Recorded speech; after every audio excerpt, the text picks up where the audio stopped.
Magandang gabi po. Ito yung ginawa kong Christmas tree. Totoo talaga siyang kahoy. Isa itong paikos. Dito ko nilagay yung mga Christmas lights. Ito. Ayan. Mga totoong kahoy talaga ginawa ko mga Christmas tree. Ito naman yung isa. Ayan po. Ayan. Gugustuhan ko to kasi medyo mga lumang ano ko to. Last year ko pa na mga disenyo na nakita ko dun sa nakaimbak lang. Ito pa yung isa. Ganyan po ang ginawa ko dito. Ayan siya.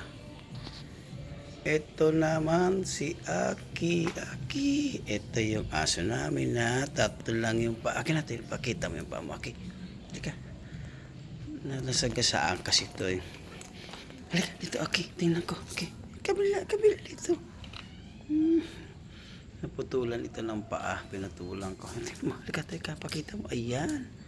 Yung paa niya. Halika. Diyan ka lang. Bakit?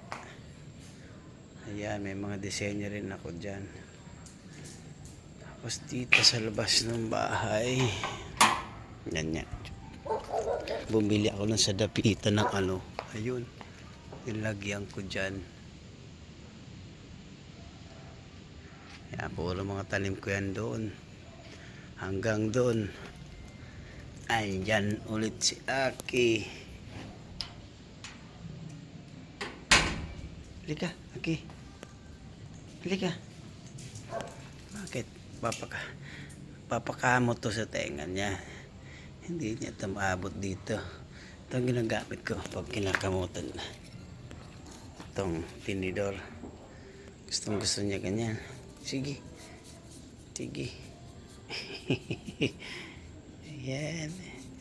Gusto niya kinakamutan siya. Dito po, ito naman yung gate papunta doon sa ito yung garden namin, madilim. Sunod ka. Akin.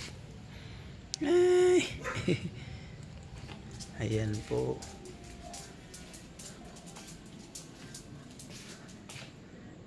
Ayan, hanggang dito lang po muna. Ito kasi para may mga mukhang nasira yung series niya. Ayusin ko bukas, hindi na siya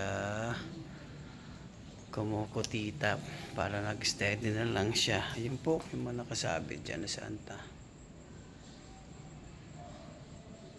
Good evening po. Thank you for watching.